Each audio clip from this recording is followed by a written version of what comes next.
I've got to get out of this place. Someday I'm getting on that train.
All right. Hi, everybody. Good morning. Hi.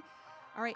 So we're going to do a big group photo, which is going to be interesting because there's a lot of us. But let's just all try to line up here in the front. So this is behind us. And Sergio, you'll just record it. And I'll probably just hand my phone off to someone to just take one on my phone. But yeah, everybody just come on up here as best as you can. Of course, tall people in the back. Okay. Do you mind?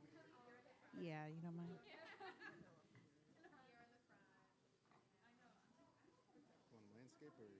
Yeah, do both if you can. Also, everybody, just keep in mind that our live stream is on, so and mics are hot. So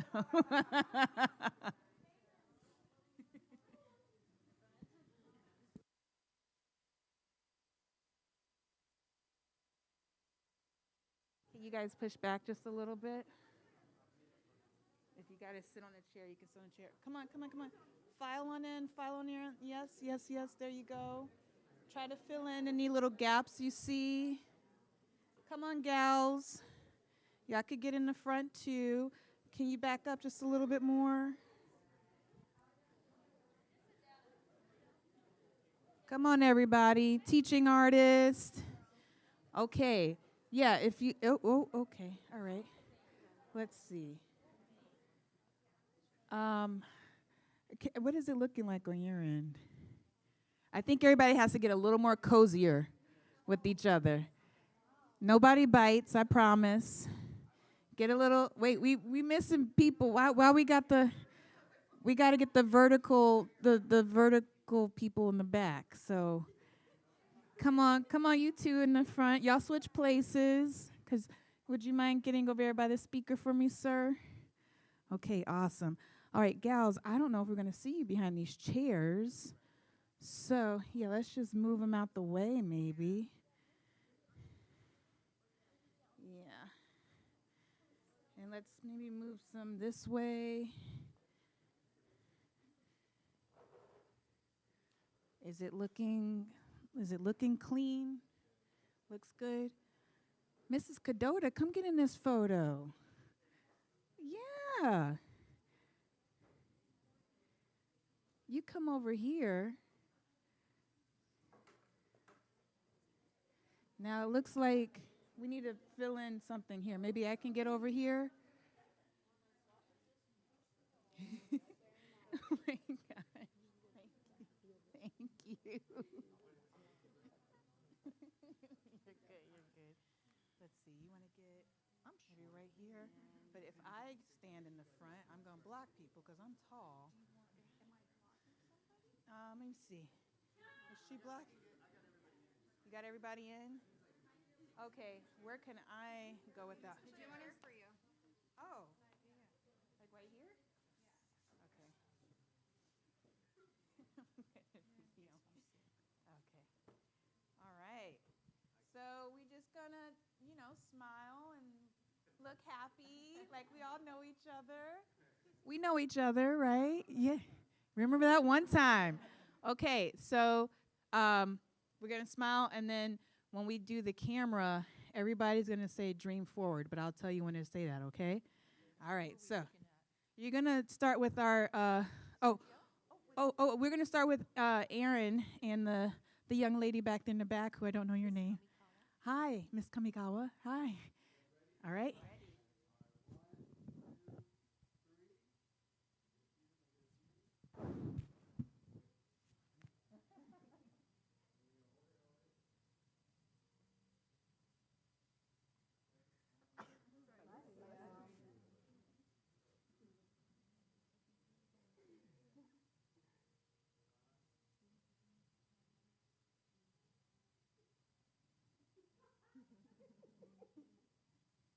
Y'all can do silly faces now. Some silly.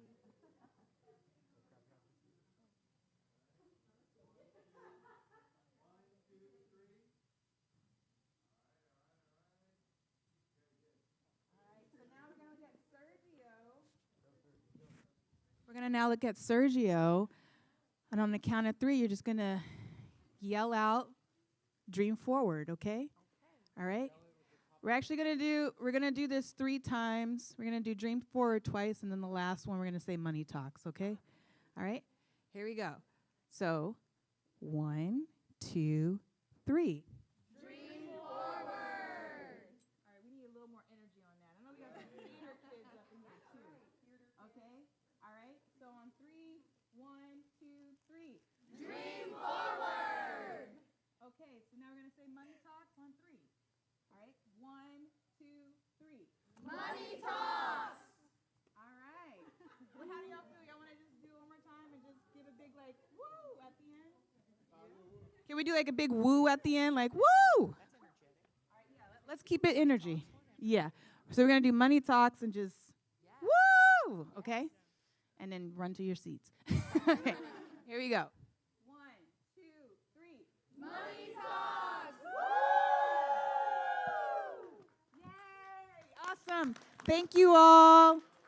Go ahead and find your seats. Oh my gosh. Thank you, Gail. In 2 weeks. Oh, girl, what are you doing? I know. That's okay. It's good, Better. though. It's Yeah, better. I'm just here for a little bit. As long as you're healthy.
Good morning, everybody.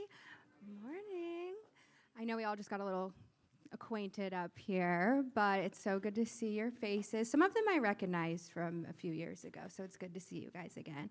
But I'm the Director of Development and Operations at the Michael's Daughter Foundation, so thank you for coming to the Money Talks event here at the Chase Crenshaw Community Center. And it's, yeah, woo! So today is all about helping you build confidence around money and learning what it means, how to manage it, and how to make it work for your goals. So about Michael's Daughter Foundation, it was created by our founders, Sierra Payton over there, to help young people find their voice through filmmaking and animation in our Dream Forward program. We serve multiple schools and juvenile facilities across Los Angeles County, and our organization also provides scholarships and emergency support funds. If you guys are interested, you can visit our website and apply. To make this all possible, we have an incredible team who we'd like to shed light on. So here we have the MDF team. Please help me acknowledge our board of directors and staff for the leadership and commitment to supporting youth through arts education. Woo! And here we have our teaching artists that you guys see in the classroom. So Thank you to our teaching artists who show up every day with creativity, passion, and care. Make sure to give your teachers a round of applause. And we also have Andrea, Jeliza, Morgan, Rika, and Mario here with us over there. All right, here's our leadership team. We want to highlight them, our development, administration, and program staff, and also our technical team. We appreciate them and our documentation crew. Thank you for helping bring our programs to life on screen. Yeah, also probably some familiar faces. So now I have the pleasure of introducing the founder and CEO of the Michael's Daughter Foundation. Not only is she the leader of MDF's missions and programs, but she's also an accomplished actress who appears on Tyler Perry's The Oval and starred as Wendy Williams in the Lifetime biopic, Wendy Williams the Movie. So please welcome Mrs. Sierra Payton. Guys, are you hyped to learn about money today? Like, seriously? I know y'all got a lot of questions about money, right? You have to, right? So I'm going to acknowledge a couple people up here, but while I do, my MDF staff, teaching artists, I'm going to pass out some money, and we're going to make sure it goes back. Make sure that this comes back. But I want you guys to feel money, to touch it, to think about it, and to also think about what are your negative and positive thoughts around money, okay? So can I just have maybe Kayla, but Morgan and Andrea, July, just make sure that this comes back. So everybody just, you could maybe pass at the end of each aisle.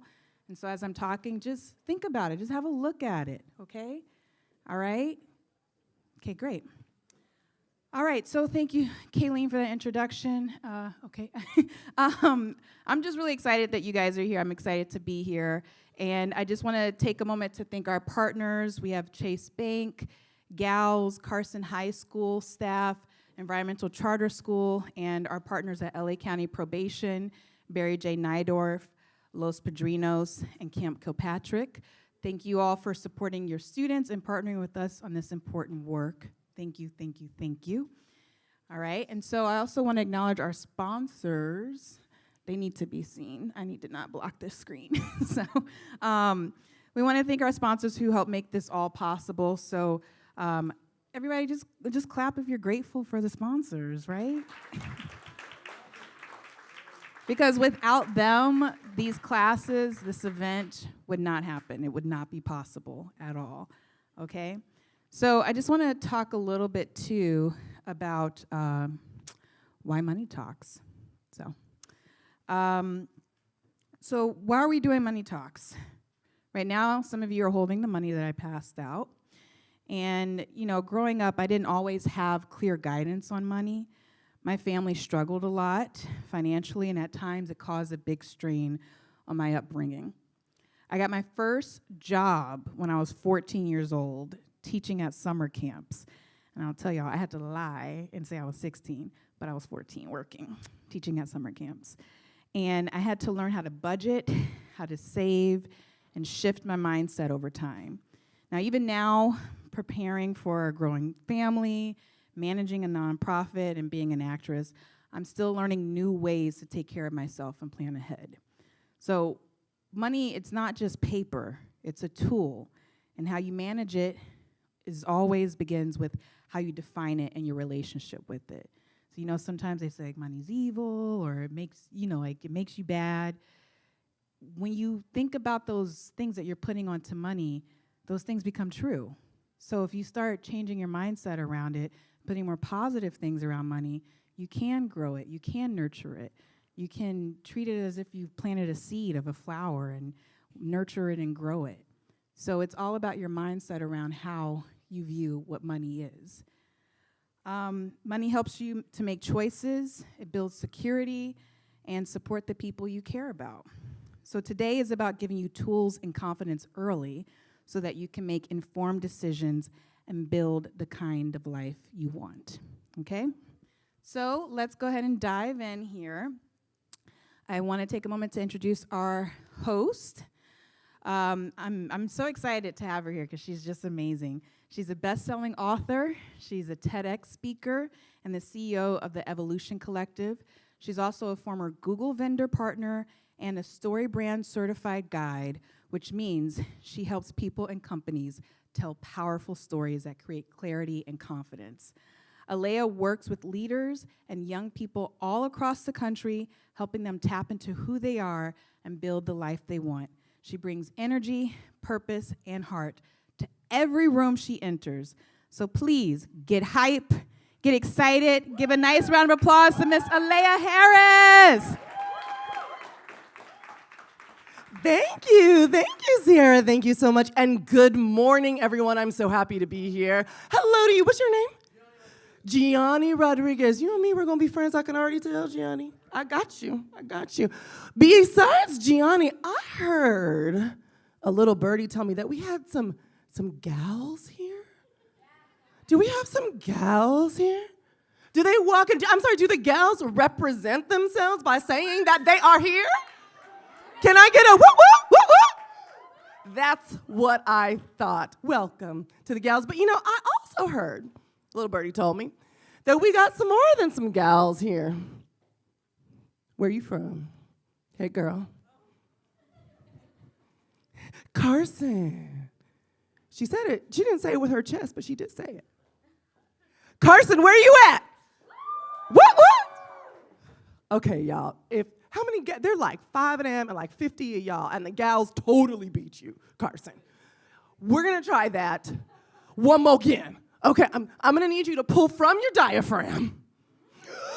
Thank you, Gianni. Carson, where you at? Thank you.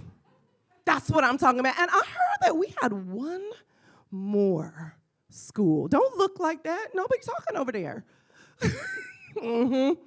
I see you all your faces. But I like to see the faces particularly of Environmental Charter High School. Where are you at? Oh, that was good. You see what they did there? There was a belly. Yeah, that's what I'm talking about. That's the energy that we're going to keep for the rest of this. Does that sound like a plan for you? Can I get everybody a group? Whoop, whoop, whoop, whoop, whoop, whoop, whoop, whoop, whoop. Thank you very much. Today we are, in fact, talking about how money can talk. Who here likes money? Wow, that was like... I'm so sorry. When someone asks me if I like money, you want to know what my response is? Yes. Pick me. I love me some money. But the challenge with money is figuring out what to do with it, whether you have a little bit or a lot of it. And that's what we are going to do today. And we have some panelists that are going to help us do that. The first one, alive on this planet Earth, okay? So she knows what she is talking about. She helps people build strong financial foundations and specializes in budgeting. So when you become that gazillionaire, you don't do what the lotto winners do. They rich one day and broke the next. We're not doing that. We're gonna budget. And then she also helps you get into understanding credit, not getting into credit debt. So you felt that with your soul? I felt that with my soul too. And I was the one that said it. I was like, credit, Lord, maybe I need to talk to Tatiana. And money management. Welcome, Tatiana. Give Tatiana a big round of applause. And next, we have our second panelist, Nelson Esteves. Whoop, whoop, whoop, whoop, whoop, whoop, whoop. You may have seen this brilliant smile on something like, I don't know, Tyler Perry's The Oval, or maybe perhaps Pam and Tommy, or even Acrimony. Anybody watch any of those shows? They're probably a little older. You know, you need to get with that cool auntie and watch those shows. If you don't got a cool auntie, I will volunteer because I watch all those shows. And he brings discipline, creativity, and passion for building new financial habits. He was educating us in the back about stocks, and now I have to go and make some money off of the advice he gave me about 5 minutes ago. So he is here to help and has the knowledge to do it. So I'd like everybody to welcome both of our panelists with a loud whoop, whoop, whoop, whoop, whoop, whoop. Thank you. Thank you kindly. So, before we begin, have you signed in for this event? Gianni says he thinks so, which I mean feels pretty good to me. But you want to make sure that you sign in. So the QR code is on the QR code is on the screen. It's nice picture, Nelson. And it's also on the paper that you see. This is why we need educators. It's also on the paper that we have. Is there a QR code somebody by y'all? Okay, it's on the screen now. Okay, so make sure there's a screen. Make sure you sign in.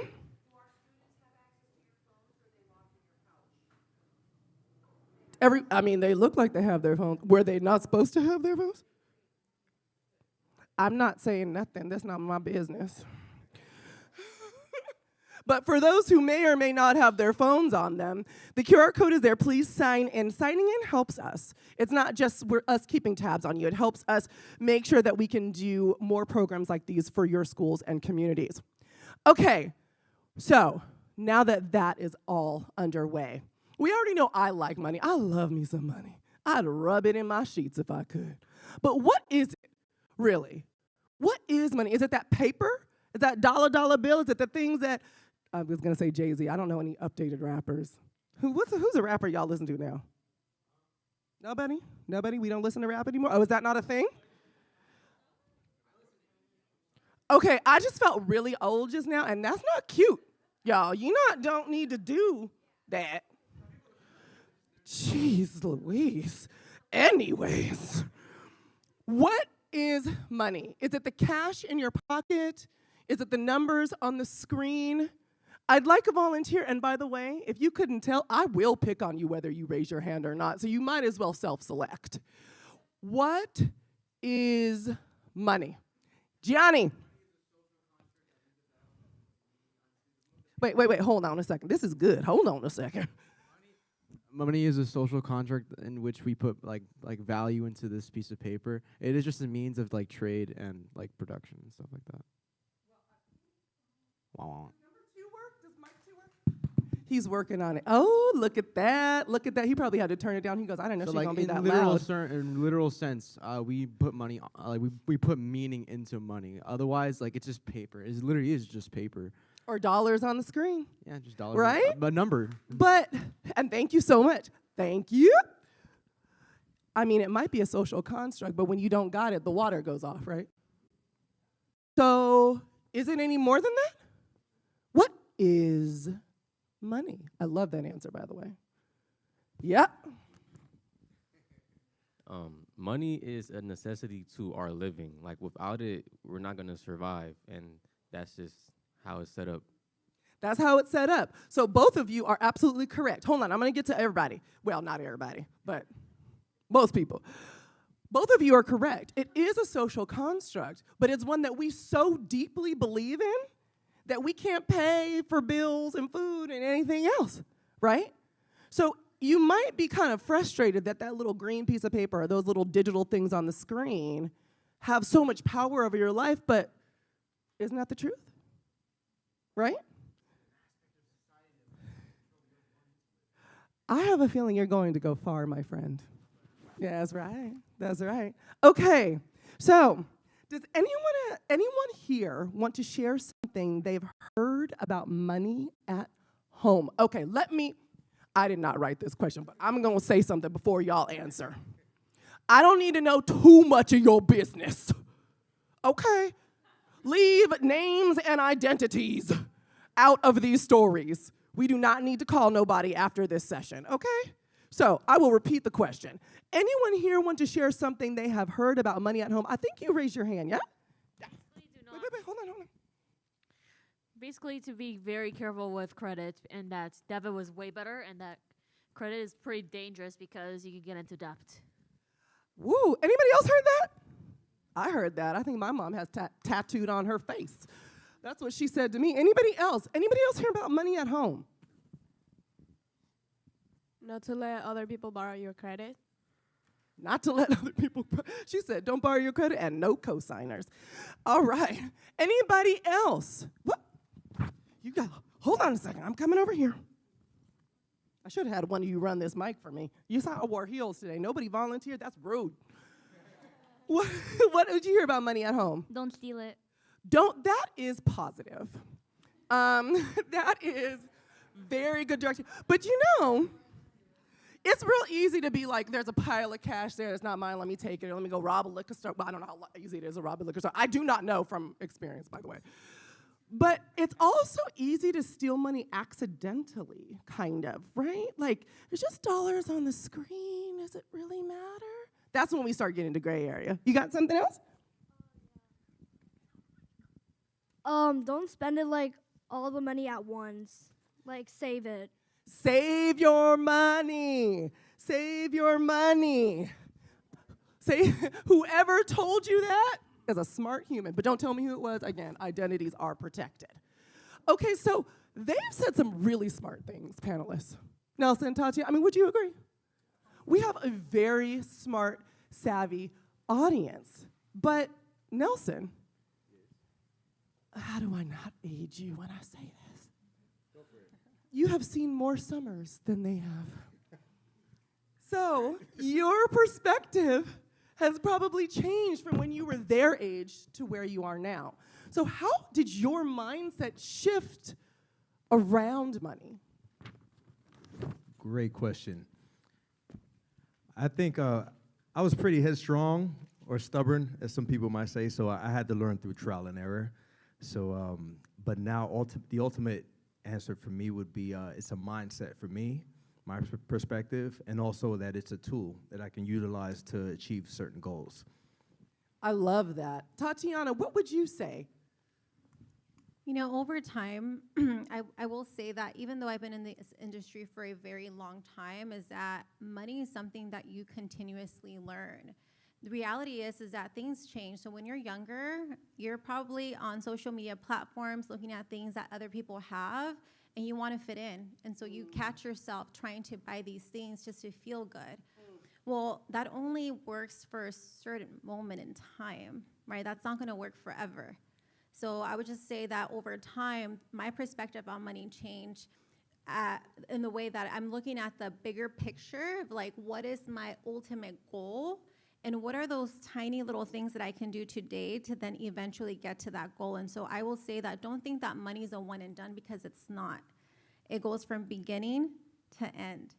And so throughout that journey, there's going to be a lot of mistakes that you're going to do, but also just remember that there's a lot of support around you. And so a lot of people find mentors for acting, for school, but a lot of people don't have money mentors. And so I would ask all of you to start seeking out someone who is doing what you want to do with your money to teach you and to put you on the right path.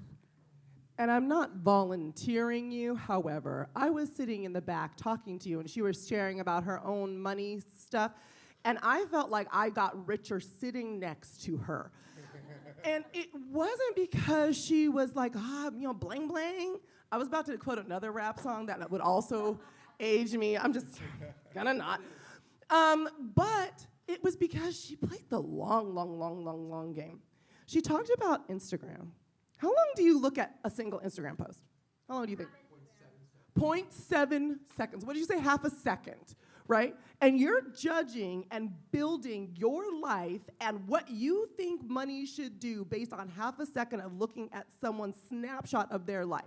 You're looking at this corner where they're filming and they got all of the things, and you're not seeing the fact that they're on a street corner in the front living in poverty, right? So I would ask you, Tatiana also said about your goals. What are your goals? Not what do you want to do when you grow up, but how do you want to experience life? Do you want it to be hard? Do you want it to be a roller coaster of feast and famine? Do you want it to be like, I'm up, then I'm down? I can live in this really nice house, and now I'm back in this teeny apartment. Or do you want to feel like life is growing and that you have the ability to steer it where you want to go? That's the type of advice that Tatiana is giving. Tatiana, I have another question for you. How did you get these habits? Because what you were talking about, I think I need to sit down and just take notes because it was your habits that got you there. She said, little by little, I did this, I did that, and I did this. And the fruits are huge. So what do you do?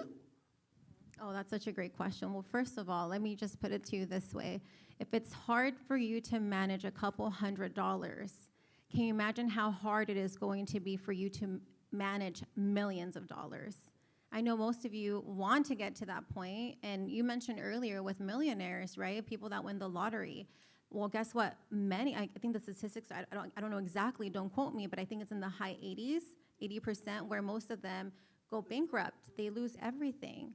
And so what I would say when it comes to building these habits, it's a lot of people say, I want to buy a house, or I want to buy a car, or they have these big, big, big goals, which is great. But I would say building habits starts very small. It starts as small as, hey, you know what?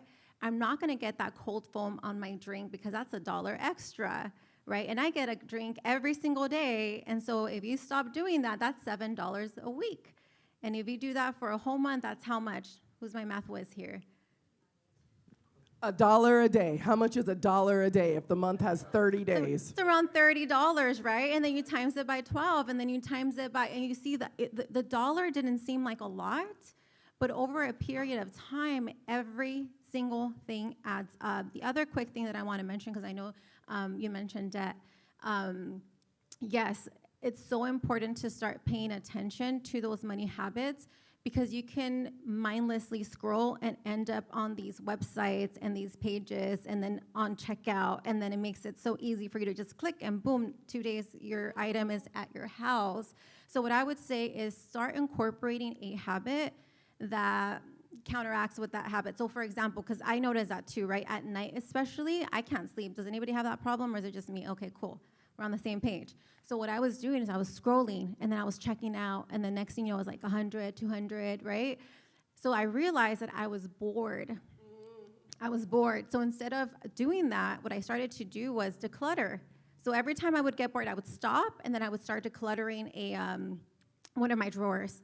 And then I realized, man, I got a lot of stuff, right? And then that replaced the bad habit of scrolling and spending money on things that I really didn't even need. So, start thinking about like a rule, right? And a quick other one, just really quick. My son loves playing video games. Any gamers here? All right, a couple of gamers. There's a lot of virtual money that is going into this business that you're not even aware of, right? So like the V-Bucks, the Robux, and all of these other things that seem so easy to just spend $30 here, $20 there for skins and for this and for that. Which is fine. I get it. Like you want to, have your avatar look super cool, right? But at home, we implemented a 24-hour rule. So what that means is if in 24 hours you still want that, then you get it. Because I also believe that money should be a tool for you to treat yourself too. And so if in 24 hours you're like, you know what, I still want it. Well, then that's when you treat yourself, right? But don't do it impulsively. Yeah.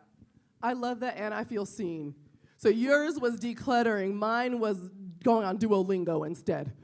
I was like, I had to do something. I wasn't going to get out of the bed and declutter, though. So I needed to do something where I was still laying down. So I appreciate that, though. I mean, it's all of us. We have similar habits, similar tendencies, right? Has anybody heard money is evil, or money is bad, or rich people are bad? That is true. It is subjective. What did you say? Money can't buy happiness. Okay, I don't know who said that.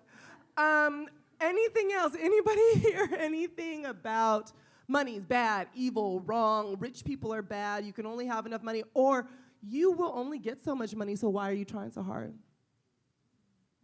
Anybody? Oh, I heard a If this were a Baptist church, that would have been elevated to an amen. Hallelujah. Amen. So thank you. That's what you really wanted to say. I knew it. Anyways, I've heard all of those things too. And the problem with that is that it gets insidious. It gets in your brain, and then you start to believe that it is true. But Nelson, man with the plan, how do you think positively about money instead? For my personal experiences, I really love to plan when possible. Just I like to have a certain goal, and I like to write down most of how to get to that attainable goal.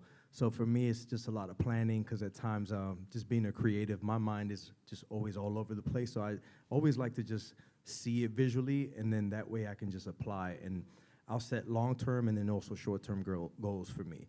And at times, for me, it's the long game, because after like maybe a month in, might tend to get a little bit lazy, but I always have a certain day where I check back in with myself, and luckily I have a great partner who keeps me accountable, holds me accountable to that. So that's how I kind of just chip away towards my goal, and it helps me see the vision to where I want to get to with money.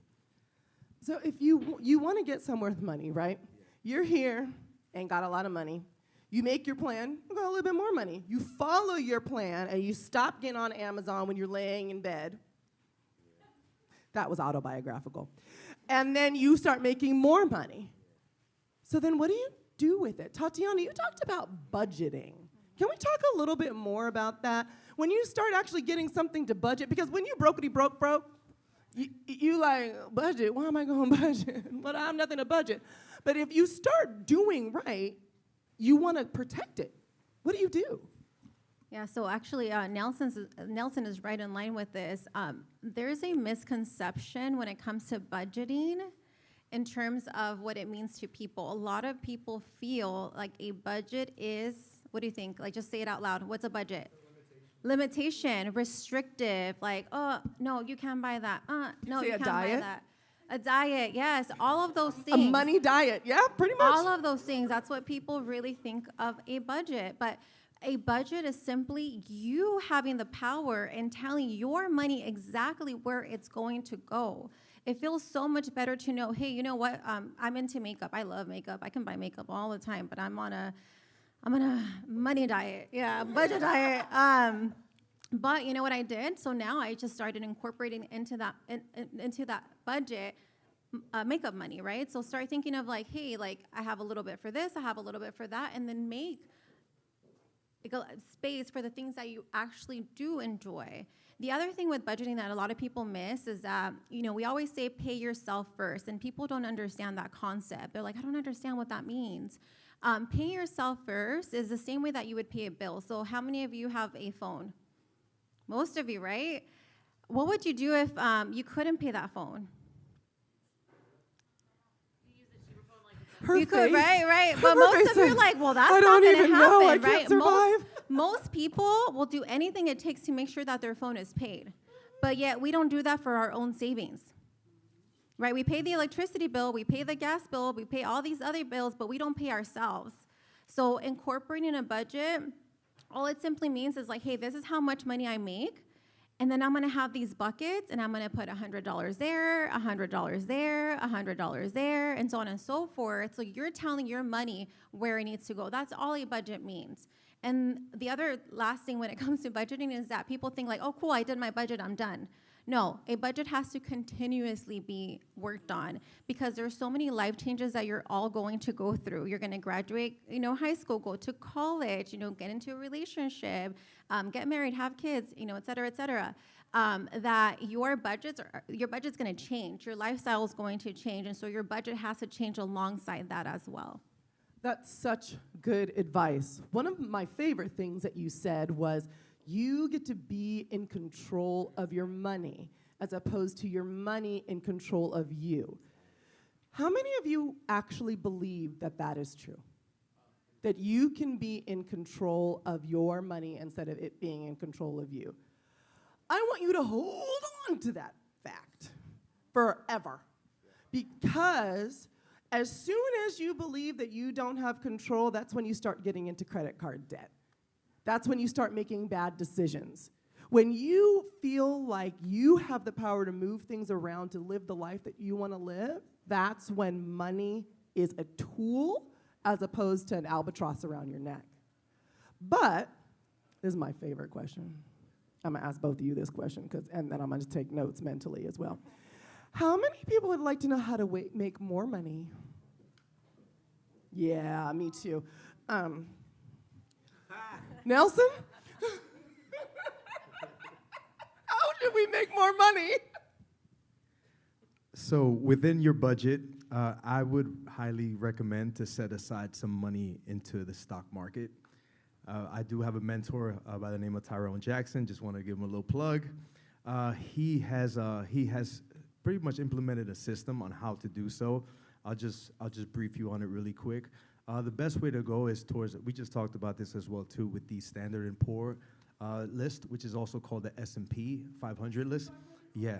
So those stocks are pretty much, to get to that list, you've pretty much had to pay your dues essentially, and these are companies that are not going anywhere for a long time.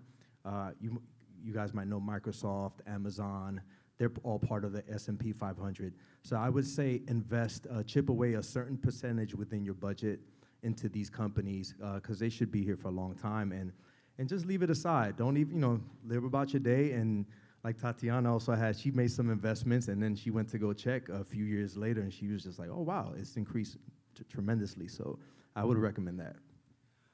But pretending I'm one of them, I'm not old enough, right? I can't do that. Isn't that right? I'm only, how old are you?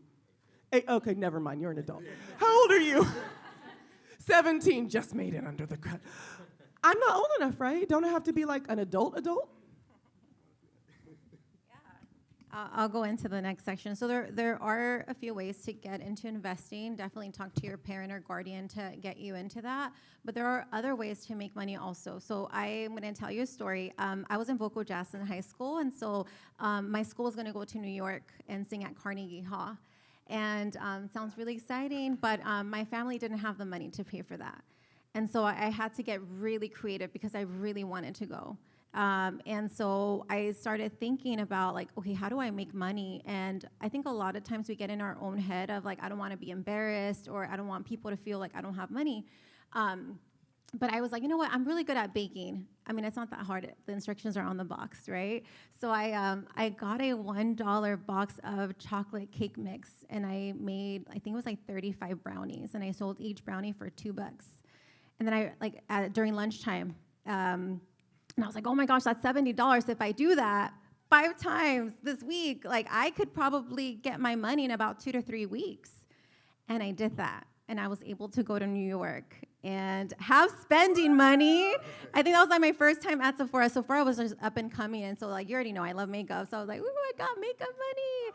So I would say don't ever feel embarrassed to, step out of your comfort zone, and like, who cares what people say? Because nobody who I was thinking about or I was embarrassed with got to go to Carnegie Hall, but I did, right? So don't ever be embarrassed of that, and get creative. There's a lot of things in your closet right now that you probably don't even wear that I'm sure someone out there wants, that you can post online and make literal quick money. OfferUp, Facebook Marketplace. The only thing that I would suggest, if you are going to do that, make sure you have an adult with you when you do that exchange.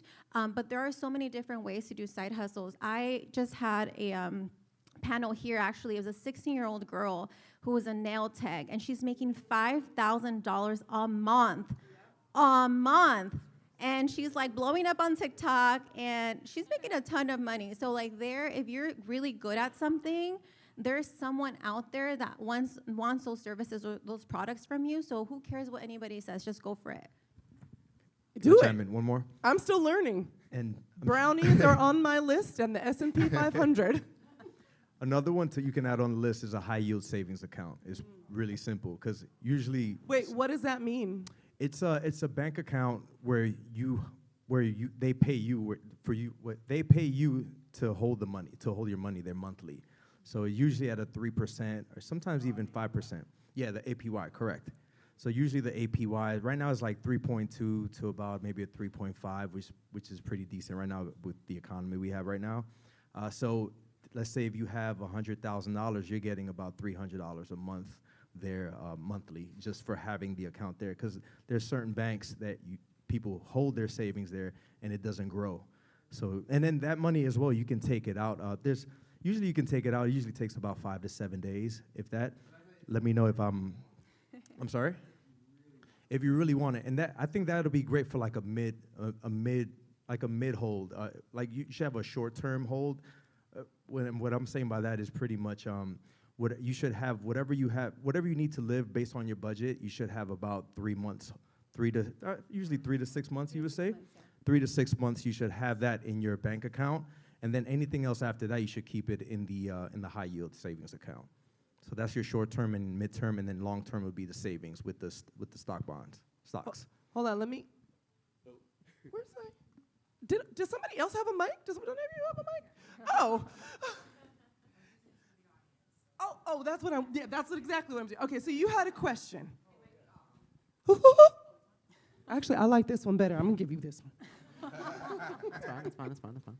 So yeah, kind of my strategy. Whenever I get paid from when I do my job and stuff like that, usually what I do is I put stuff in the S&P. Is the gold trust any good? I have an S&P/DAR gold trust. It's an ETF. I don't know. It's a Cash App, man. Wait, can I pause? We're gonna ask and answer specific questions one-on-one after this session. Yeah. What I want to point out with the two different types of advice that you've gotten is that you can make money in two lanes. Money can make money on its own. That's a lot of what Nelson is talking about. Nelson didn't say go out and do really anything. He said put your money here and let it make money by itself. Very valid, very lucrative.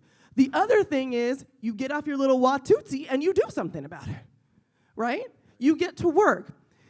I could bake, but not gonna happen. So the way I think about making money is who has a problem that I can solve?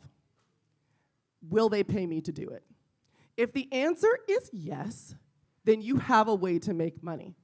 It could be anything from, you see people washing cars, but it could be babysitting, right? Any way that you have a problem that people can solve, or that you can solve for people. That nail tech, I get my nails done religiously every 3 weeks. That's a problem that I need solved. And it doesn't have to be a life or death problem, like you're trying to solve world hunger or something like that. A small problem. But that's important enough that you can get paid for it. Think about the things that you really love to do. I've been looking at you this whole time because those bracelets are everything, girl. Everything. If I wanted to buy one of those, how much would you sell it for me for? I usually sell bracelets at my school for like $1 or $2. So let's say $2, because women need to make sure that we price ourselves appropriately, especially. How much does it cost you to make one of those bracelets? Like the material? Well, basically, I buy like a blue kit, like beads and a string. That's like mostly like $15. And how many bracelets can you make with that kit? It highly depends because of the sizes. Let's say, for my math up here without a calculator, that you can make 15 bracelets with that kit. So each one costs $1. And then now you're selling it for $2, you're making $1 a bracelet. You now are doing exactly the brownie method. You too can go to Carnegie Hall, right? It's not hard. It's something that she clearly does well, she clearly loves to do. You don't have to think like, I need to go and become an engineer before I can make money. Okay? Am I on my last question? Oh, I thought that's why you sat there. Sorry. But, also you guys, think about, too, you guys are living in the age of this thing, right? And, some of y'all, I know that, especially at Carson, I know we got some theater kids. Right now you're working with incredible teaching artists that are teaching you about story structure, story creation, animation, acting. Your talents can also be monetized as well.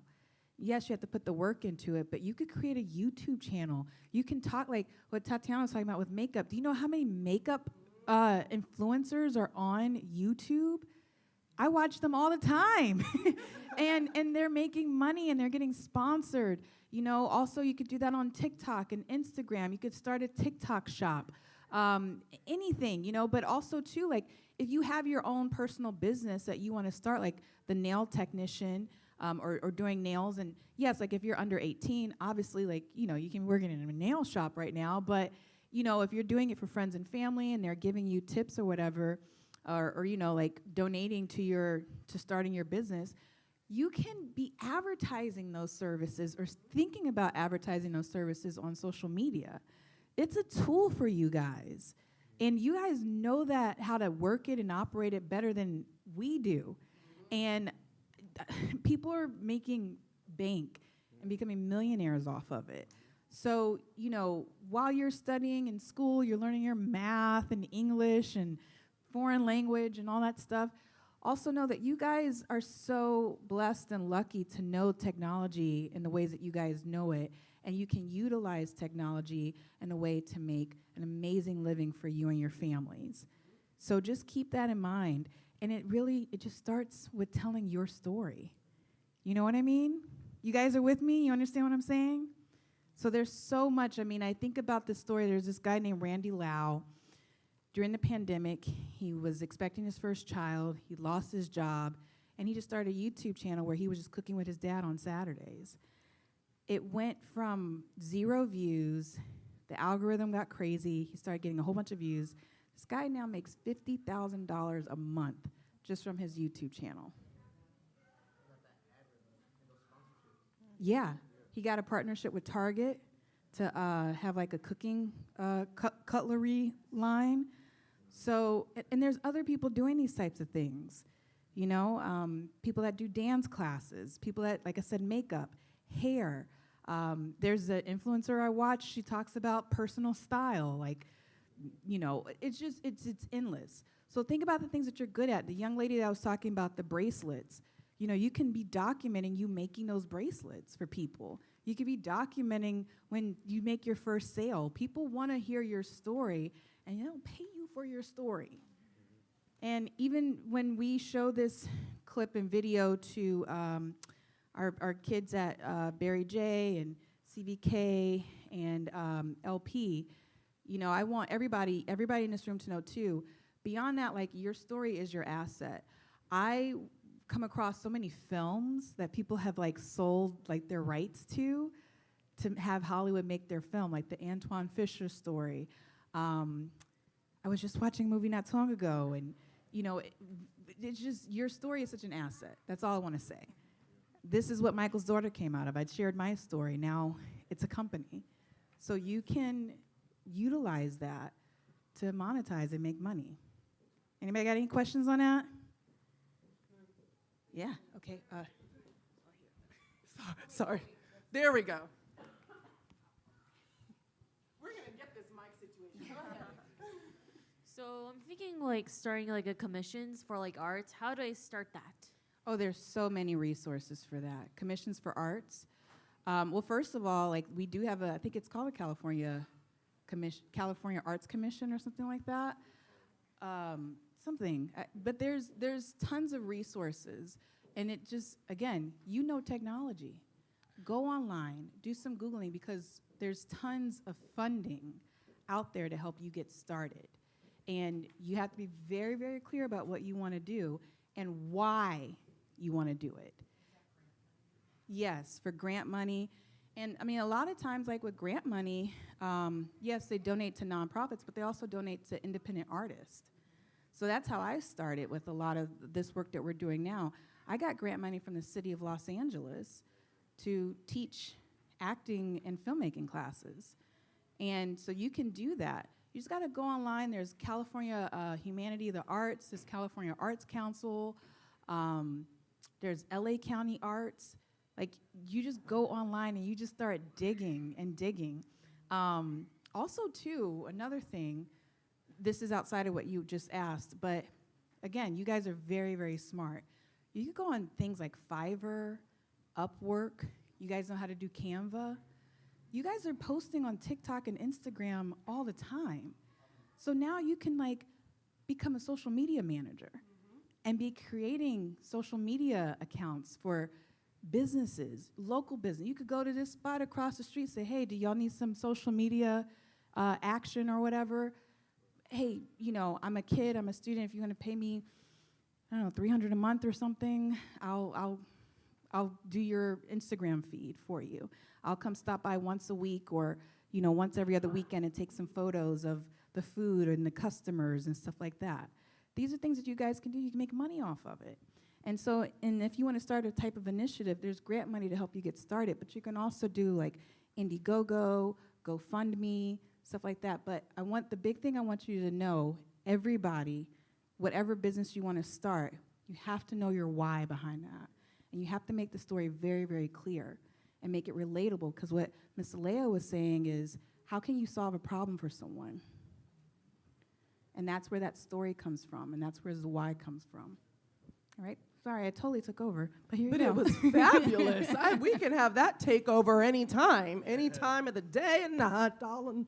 So, my question to you, though, is who actually is excited about doing something about this? Okay, good. So, what I want to know from the two of you is you did do something about it. You did probably several things about it to make money. Nelson, where's your money come from, man? What you do? Stock market, high yield savings, and then my money also comes from acting. I'm also working behind the scenes, directing. I'm actually also an investor in a film, which I'm proud of because I wanted to get more in the back end. So I will be receiving some revenue once the film is out in streaming as well too. So those are just a few streams. And then sometimes for me, I also have a nonprofit as well too. I just started it last year in New York. So working on that venture. Thank you. Okay. Well, first, whoever's snapping, we're going to continue that for this successful black man up on this stage. I have a question though, like, you can't make money as an actor. You can't make money in the arts. Right? You're supposed to be like a starving artist, like brokety broke, playing some drums on the corner or something, like, right? Isn't that what? I'm wrong? Am I wrong? How am I wrong? What did I miss? It's been a journey, let's just say that. I've been acting since 2006, and I would say things really started moving forward for me at around 2016. So 10 years. 10 years. And I was joking. I obviously know that you can make money as a creative, obviously. But I wanted him to say exactly what he did, so thank you. If you want to do something, it doesn't mean it's happening today. The best things in life, that was also an amen. You have to wait for the good things in life.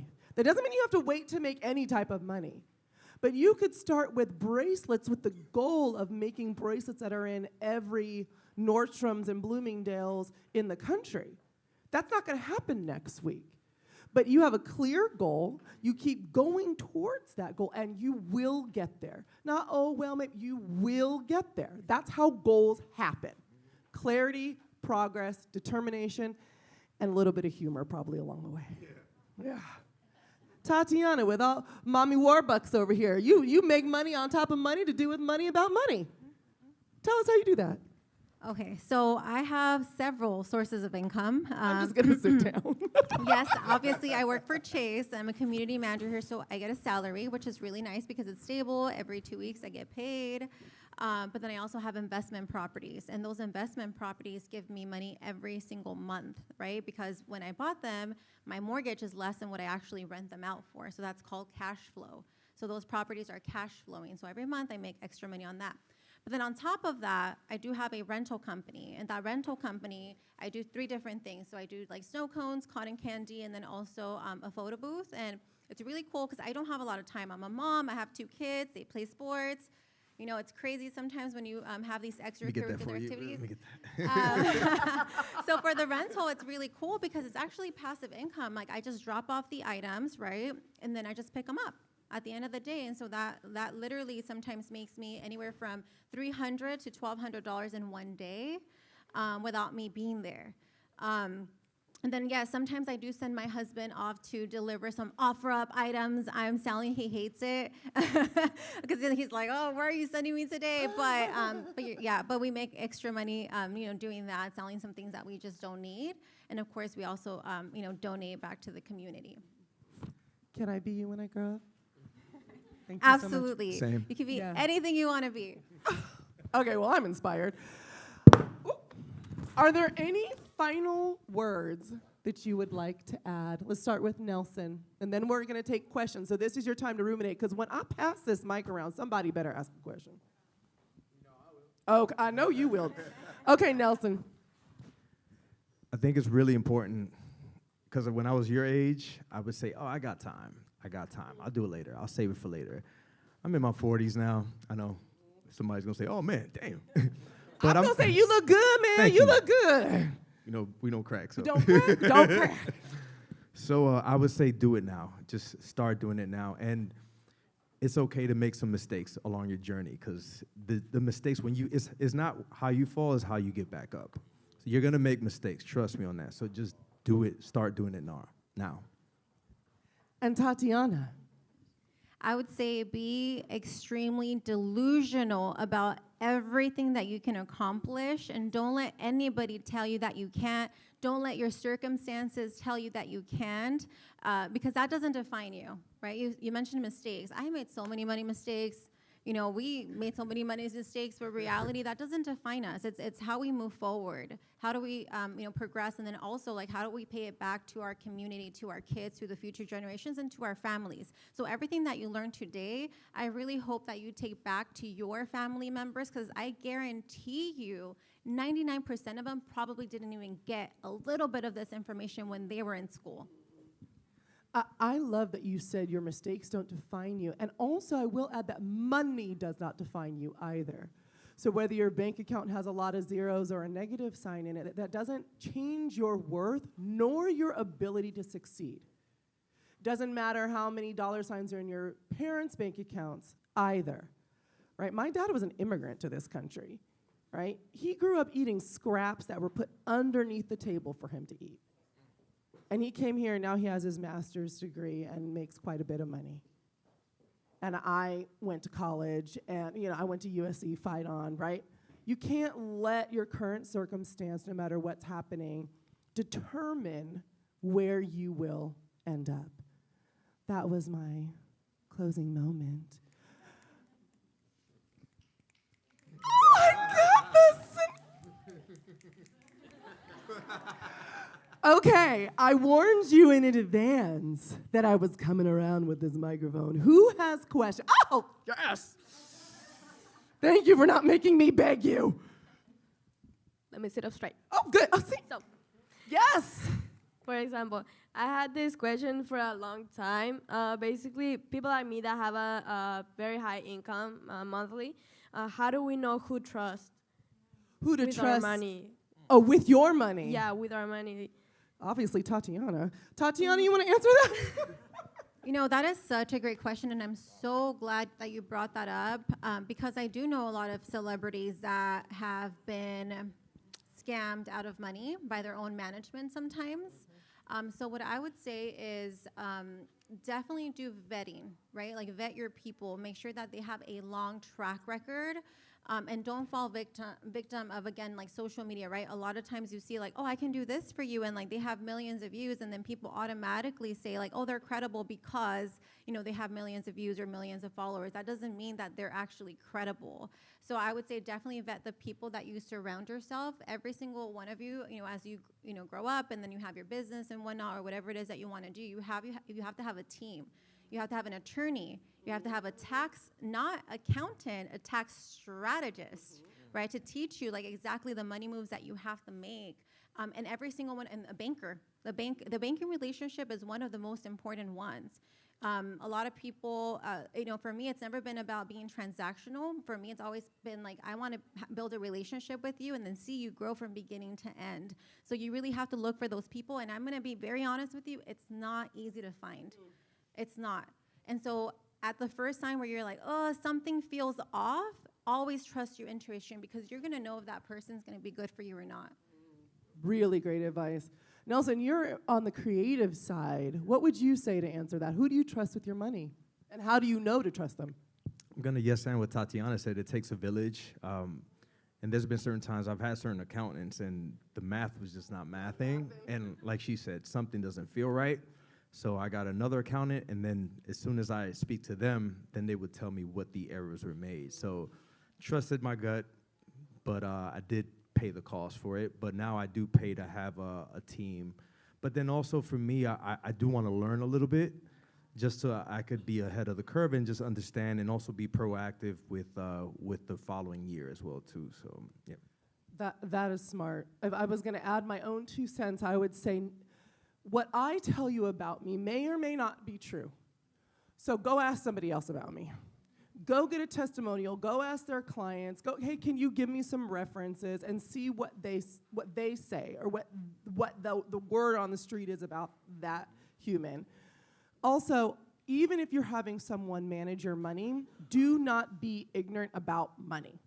You don't need to know all the tax laws and codes, but you need to be able to look at something and be like, oh, I don't know about that, right? That is power. We already talked about how you are in control of your money. Well, you can't be in control of something that you don't know anything about. So the fact that you're here is already a super win because you're starting down that road. So yes. Yes, ma'am. Hold on. Let's say some of these kids would like to work with Tatiana. Is there a way that they could do that digitally? Do they have to come here, or is there a way you can help them from wherever they live and guide them? Yeah, no, that's a great question. So I would say we have different types of programs. We have in-person and virtual. So if you did want to participate in these workshops, I can send Sierra, all the links to all the upcoming events. What I would also kind of emphasize is that bring your parents, bring your guardians, have this money conversation, because another thing that I've realized in the long journey that I've had in banking is that money is not normalized in a lot of households, and I see the difference. So when you see a family who talks openly about money, usually they're much further along than people who don't, or people who feel a lot of shame around money. So that's what we're here for. So if you want to attend any of our workshops, we offer them both in person and virtually, and I would love to send you those links. We talk about credit, we talk about investing, we talk about home ownership, and so many different things, including entrepreneurship as well. So I would love to send over those links over to Sierra so then she can forward them to you guys. I'll give you my email. Okay. Yes. So my question is, do you have any advice on how to deal with entitled people? Like once you get the money, they expect you to give them money for their problems just because they know you have the money. That's a good question. Who wants that one? Anybody got a mooch in their life? Anybody? As a creator, I've learned that's my best creation, to create a boundary with certain people, especially when I first started, when things started picking up. I didn't know I had so many different cousins from New York City, from Dominican Republic. I'm like, wait a minute, are we cousins? So I really had to set a lot of boundaries. So sometimes it's just as simple as that. And you seem to be a decent human being, and sometimes you know who did help you along the path. But I would always say, if you're gonna gift money, just make sure you probably don't expect it back, and gift what you can, because sometimes you could also gauge to see, hey, I can't do $2,000, I could do $20, so then that way you're at ease too. And then also sometimes I guess see what they do with it, but I would say just for the most part, just create that boundary, and it's your hard-earned money. Can I just add something to that too? I think for me, it's like teaching my family members how to fish. So like for me, and I just had a conversation with my uncle. I'm helping him through a process. He wants to build, it's his first time, he wants to build an ADU in his property. He doesn't have the funds for it.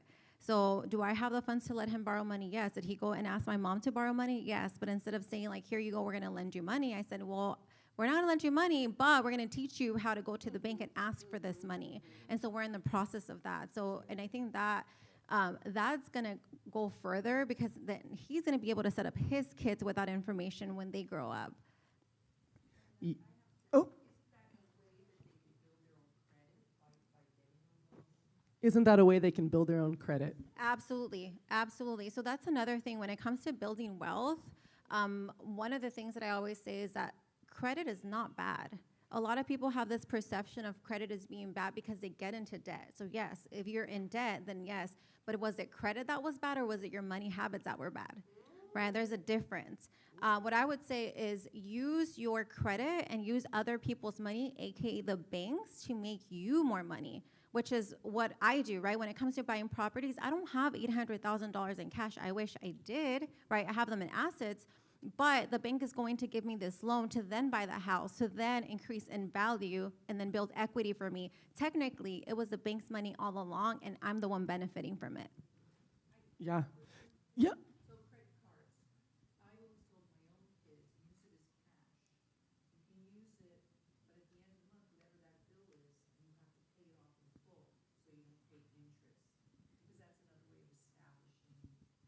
Absolutely, absolutely. However, money for a lot of us, including myself, and I can speak for myself because I also thought that it was free cash, right? When I got my first credit card, like, ooh, I got a credit card. Remember, I didn't grow up with a lot, so once I got that credit card, I thought it was free money. I didn't realize I had to pay it back. And I know that sounds like, wait, duh, you have to pay it back, but at the time, it didn't feel that way. If you know yourself, because you do, and you know that you don't have the discipline to be able to use that card and to your point, pay it off at the end of the month, which, by the way, you should do, then what I would suggest is you can use it for something like a subscription, like Netflix. Just put that Netflix on that credit card. Don't use it for anything else, right? And then just have it on auto pay so that it's still building the credit. But there's so many different strategies for that, and we do have a workshop for that as well. But the whole idea is for you to start, the earlier the better, because another thing that parents do is, because of their own personal experience of like, oh no, you can't have a credit card until you're 25, until you're responsible, and you're actually holding your kids back from having that age of credit. And I'll give you a quick example. My son's 14. I've had my son on my credit card, reporting on his credit since he was 10. By the time he's 18, he's gonna have 8 years of credit history. So when he walks into that auto loan place or wherever he wants to walk into, they're gonna be like, how do you have 8 years of credit history? Well, my mom works at Chase and she's a community manager, right? So let's not hurt our kids. But on the flip side, if I didn't manage that credit card well and I have my son on there, I can also mess him up. I would say manage your money, like she said, by knowing yourself. I can't do that. No. I would love to tell you that I'm a responsible adult and would pay off that credit card. No, I already know I can't because I already messed it up. What I do, after I did that, messed it up, I did that. I got a secured credit card that had $200 limit, and I put Netflix on it and put the auto pay on it and let it go. And that was it. And I didn't keep it in my wallet. I think I might have actually cut up the physical card so I couldn't spend the money, right? You need to know how you work. So I said earlier, money is not attached to your value. Very, very true, but it is attached to your mindset. So how you do one thing is how you do everything. So how you think about yourself, what you deserve, how you save, your future planning is how you will manage your money. So if you're like, do we still say YOLO? No? Dang. I still say YOLO. So if that is your mentality, like, I'm only doing it today, I don't need to think about tomorrow. Get yourself a savings account you can't see and have it auto, right? You need to know yourself. Some people are like, I have my best friend. He can see all of his accounts, the color-coded spreadsheet, the tabs, the formulas, the this. It's amazing to me. And he doesn't want to spend a red cent. He's the cheapest man I know. But that's great. That's why he has like 5 properties across the country, right? Know yourself and know your mindset. Okay.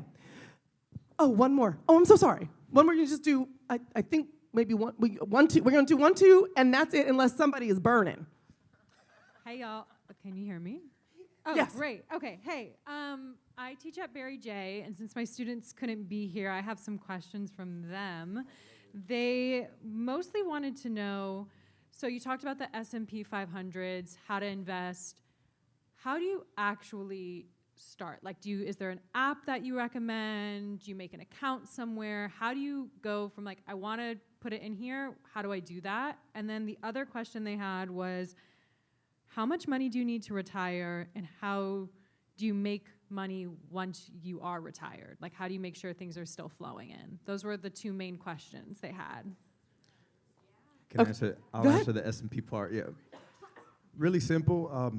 We just talked about it in the back. Robinhood is an app that a lot of people use, user-friendly. And then I use also Charles Schwab. And you can open up a trading account there and also a retirement account there. And you mentioned Stash as another account? What I would say is really look at the different options that are there, because similar to the way that money works differently for everybody, so do banks, right? And like different providers. So I would say just really look at what benefits you. Some people like having offices. Some of these companies don't have a physical office. Some people like to see someone face to face. So it really depends. I would say definitely go online, and then also look at the reviews when it comes to vetting. Go ahead. I just want to say I'm not a financial advisor. I'm just solely here for educational purposes only. All of us. This does not constitute as financial advice. And then the second one about 401ks. That's a very nuanced question. Yeah, for the retirement, right? How much money do you need to retire? So that is a really good question, and it's, again, very subjective depending on person to person, and then also what kind of like lifestyle you want to live. I would always say, like, it's so important to live below your means, right? Always. And so if you start, what I would say to that person is, like, start analyzing how much you're spending every single month right now for the last year, and put yourself 30 years forward, or however many years it's going to take for you to retire, and see if that's going to be sustainable based on the income that you're going to receive. I will tell you, most of the time it's not sustainable, because most people live off of Social Security, right? Social Security, I mean, when I was working at the bank, I would see maybe like $800 a month, $1,200 a month. I think the most that I ever saw was probably $1,800 a month. And if you think about it, if you're not a homeowner and you're renting, I doubt you're going to find something in Los Angeles County for $1,800, right? So start thinking about retirement in a sense of like, well, maybe I need to move, right? Like my best friend's parents actually moved to Rosarito, right? In Baja Rosarito, and they live like kings and queens, and they still are able to travel because their money goes a long way there. So I would say it just really depends on what your lifestyle is going to be. Do you want to travel? Depending on what you want to do. And if you're not sure, always look for that guidance with a financial advisor or a financial planner so that they can actually help you map that out. But the fact that you're even thinking about it at such a young age is huge. Because if you start today, when you're younger, everything's going to accumulate a lot more, and it's going to be compounded. So by the time you do retire, you're going to have a lot more than when you're thinking about it when you're already older. I will say, old is relative, because y'all think I'm old. You could say it. I want you to know that it comes a lot faster. And there's something called compound interest. The earlier you start with a lower amount of money, the more money you will make the longer you leave it there. So starting now, oh my God, I wish I had started when I was your age. I wouldn't be here, that's for sure. I'd be on my own private island somewhere. No, I'm kidding. But I really, really want you to think that you have the benefit of time. We're talking about money as an asset. One of the biggest assets you have right now is time. So have time work in your favor. That's something that I can't get back. So I'm asking all of you to live that for me, and I'm going to live vicariously through you. Take care of me in my retirement. Did you still have a question? I'm going to stand up because it is important for this part. So basically, I'm 16 years old, and my question was, how do we deal with criticizing?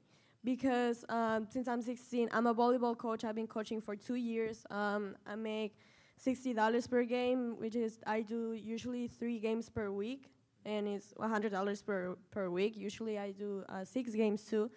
But there's been people coming up to me, being reps or parents saying, "Are you sure you're a volleyball coach?" I don't know. I think you look too young, or you don't even look like a volleyball coach. I had even reps telling me, "You cannot be here because you do not look like a volleyball coach," or just like that. Because, yeah, I just want to. I have some words, but I probably should not say them. Do you have a better answer? I think really believe in yourself. You're there for a reason. They hired you for a particular reason. You know your stuff. You know your rules. Right. Throughout the course of your life, you're always gonna get criticized. Not you particularly, like everyone in general. Everyone's always gonna have something to say, and at times it comes from jealousy. It's a reflection of them. So you're there for a reason. Keep doing what you do and have fun. Tatiana, what do you have to say? You took the words right out of my mouth. But I would also add, let them criticize you and just watch them watch you win. Right? Like, just all you have to do is stay in your lane, keep winning, because I agree, nobody that is doing better than you has a time to even criticize you. Right? So just focus on yourself, and you're going to go a long way, because, yeah, sometimes those people criticize you to try to bring you down because they know that you're meant for great things. It's a crabs in the barrel mentality, right? You can only get so high before we're like, no, you're one of us, right? You're from this neighborhood, you're this race, you're this gender, you're this. So if you look like me and you're doing it and I'm not, something's wrong with me. So now I'm self-conscious, so I'm trying to tear you down. That's how that works. And that's some BS, is what it is. So I don't know what a volleyball coach looks like. It looks like you to me, right? Right. I mean, what does an author look like? Do I look like I'm an author? Do I look like I have a 3-year-old? No, I don't. Right? What does that look like? What does that mean? Right. Absolutely nothing. Because whatever you do, that's what it looks like. And then you do what they said, and you smile, take a deep breath, and keep it pushing. Exactly. Right on to the investing into the S&P 500. Okay, last one. You look really eager. Hi. So when you start a business, they usually say that you have to self-invest the money that you make for the first 5 years, so it can continue after. What do you guys recommend to have like a different source of income or other ways to invest as well? So self-funded businesses are usually self-funded. And that's because a lot of businesses don't know that there's money outside that they haven't even tapped into. So what I would say, if you're looking to start a business, start researching organizations in your community that support small businesses. There's actually several here. There's Los Angeles Urban League upstairs. There's also the West Adam Worksource Center down the street.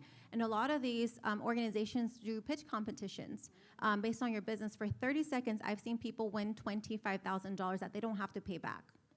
And then that's how they actually can start their business. So don't just think about self-funding your business. Also think about what are the organizations that have the funding to support my business.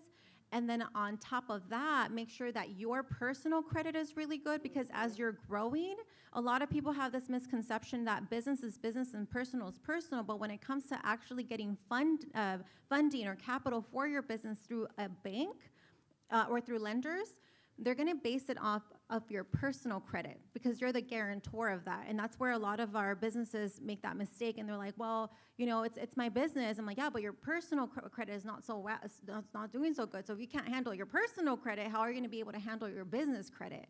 And so those are some ways to fund, but really look at those resources, because on top of that, they offer so many different resources, and then you're also building a network, right? Because depending on what kind of business you want to start thinking, right, and being surrounded by other business owners so that you don't make the same mistakes that they've already made.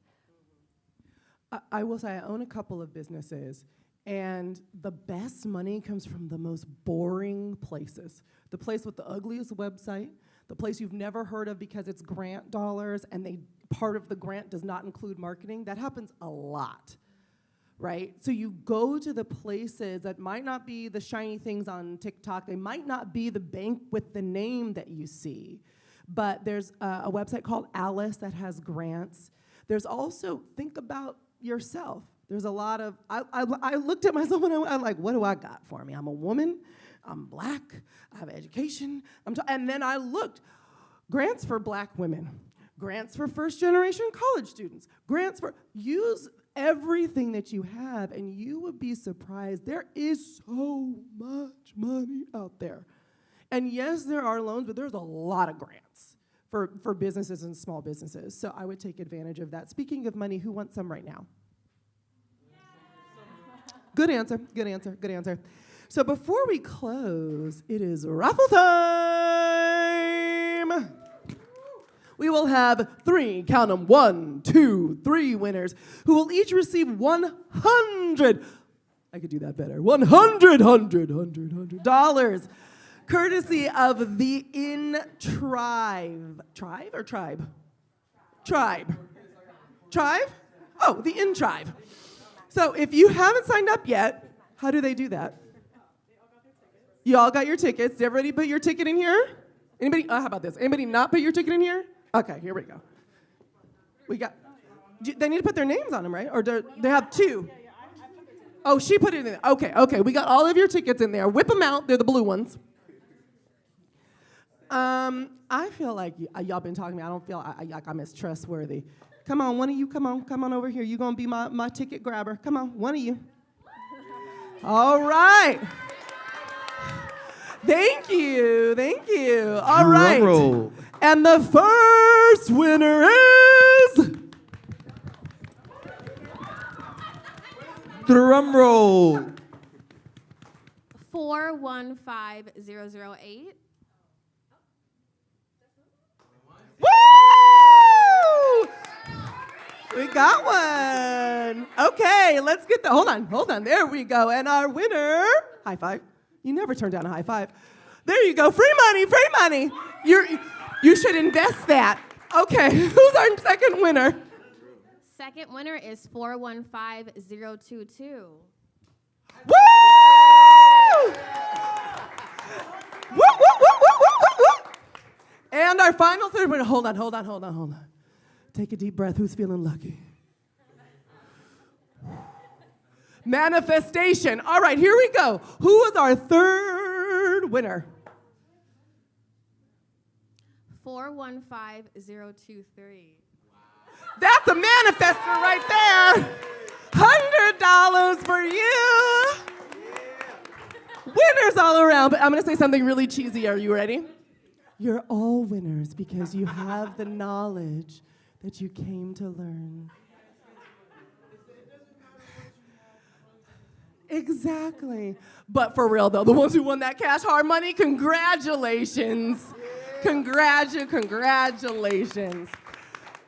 So thank you for being here. I'm going to ask for that QR code to come back on the screen. If you haven't signed in already, please do that. Complete your registration and sign in. I want to thank you for your attention, for your curiosity, and most importantly, for what you are going to do after you leave this room. If you sit there and you stare at me and my cute lipstick and that's all you got from this, you wasted your time. I want you right now to think, what is the one action you are going to take when you leave this room, when you go home, on your phone, on the bus? What is the one thing you're going to do? Is it going to be to ask your parents permission to open up an investment account? Is it going to be to start figuring out what you can sell? Is it going to be to figure out what restaurants you're going to walk to and say, I can do your social media? What is that one thing? And then I challenge and encourage you to take that next step. I want to thank you as well, Nelson, Tatiana. Such amazing advice. I think you can do better than that. Thank you. Thank you all for being here. I am not one to stand between you and pizza, but I feel like there's probably someone who has an organized way of doing this who is not me. Please hold. Do we have a You know, we're gonna do by rows, but can I have my money makers stand up? My three winners, my 3 money makers. So this is how it's gonna work. First, the people that have the most money currently in their pockets in this room are going to go and stand and go first in the lunch line.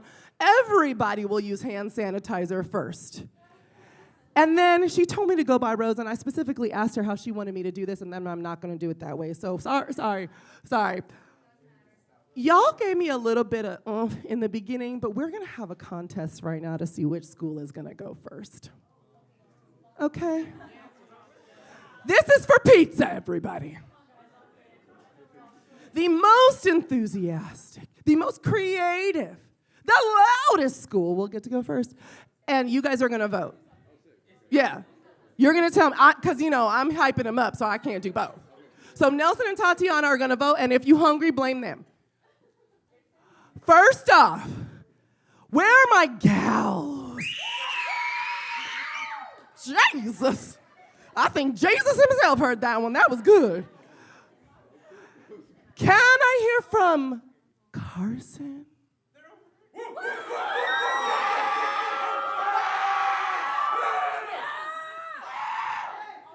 That was good. The pizza looks good. I think it's worth it. Environmental. Yeah! So you're judging based on enthusiasm and creativity, and then also volume, keeping in mind that Carson is like the whole audience. Okay, confer amongst yourselves. Do do do do do do do do do.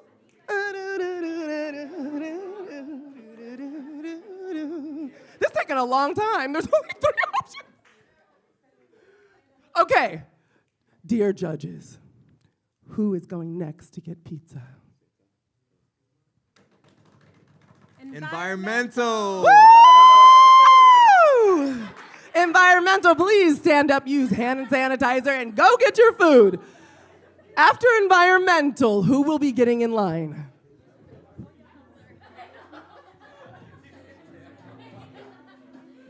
After environmental, you're going to want to hear this. Who is next to get their food? Carson. Woo! And gals, that means you are coming up on the end, but that does not mean you are any less worthy of pizza. Thank you guys again for coming. Our panelists will be here for a few minutes if you have any questions. Have a wonderful rest of your day.